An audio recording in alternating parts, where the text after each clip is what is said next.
So what's up at isang magandang umaga sa inyong lahat mga idolo. So maaga kami gumising ni Mrs. ngayon kasi meron tayong pupuntahan na talaga namang napakagandang isla. Ito ay ang Pandan Island.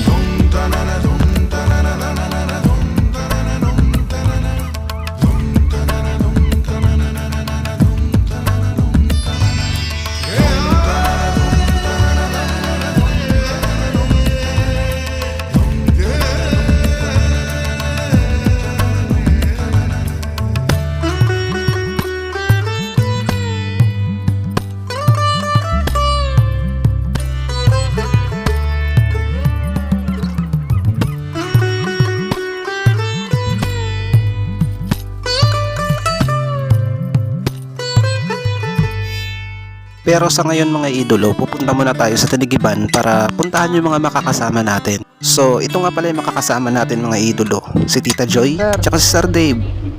So iniwan ko na lang yung motor ko dito kala Tita Joy kasi sa kotse na lang daw kami sasakay.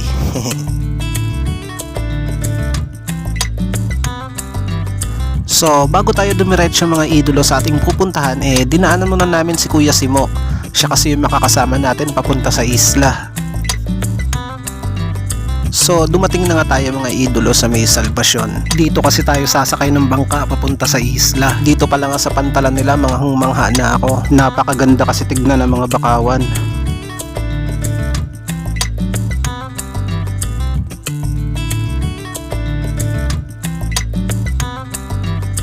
Sa part nga na to mga idol kailangan pa nating bumaba. Medyo low tide kasi yung dagat mga idol, so medyo malayo yung bangka.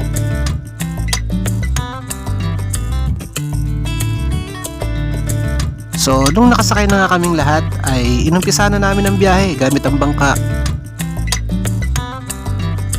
Mula nga dito ay napakaganda ng tanawin mga idolo. Kitang kita mo yung dagat na sobrang linaw at yung mga nagtataas ang bundok.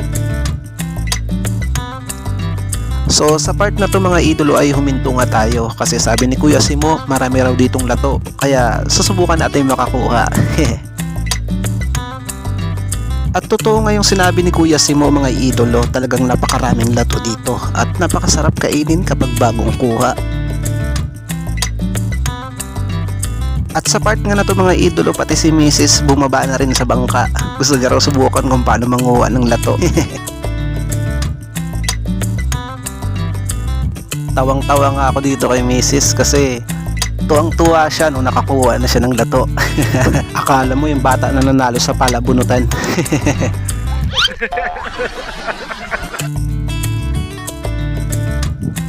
Siyempre tinikman niya na rin mga idol yung nakuha niyang lato at sobrang natawa talaga ako sa kanyang reaksyon.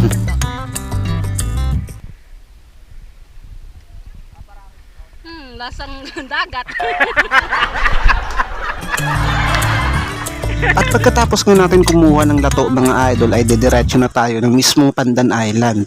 Titignan natin kung gaano talaga kaganda yung isla. So papalapit pa lang nga tayo mga idolo, tanaw ko na sobrang ganda ng lugar na to. Sobrang linaw ng tubig at sobrang tahimik.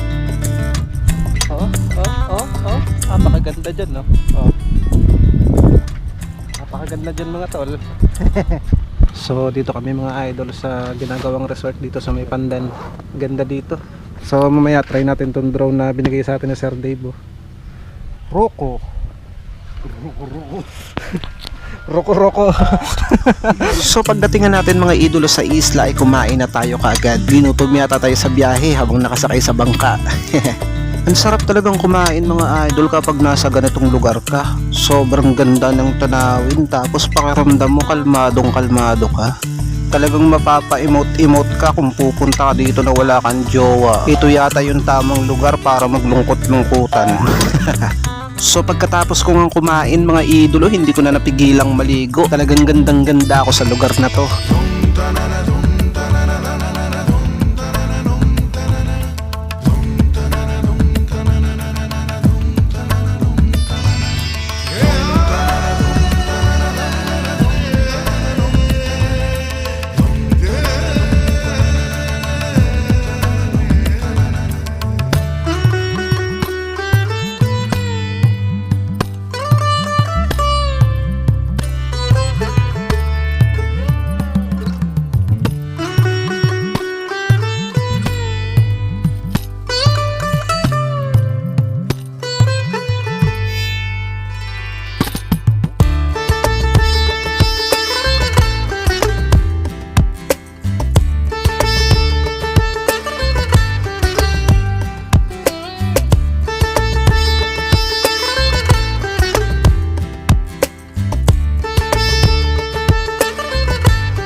So hanggang dito na lang muna pala ang video natin mga idolo. Huwag kakalimutang mag-like, follow, share para sa mas marami pang mga video. So ako nga pala si CK. Peace out.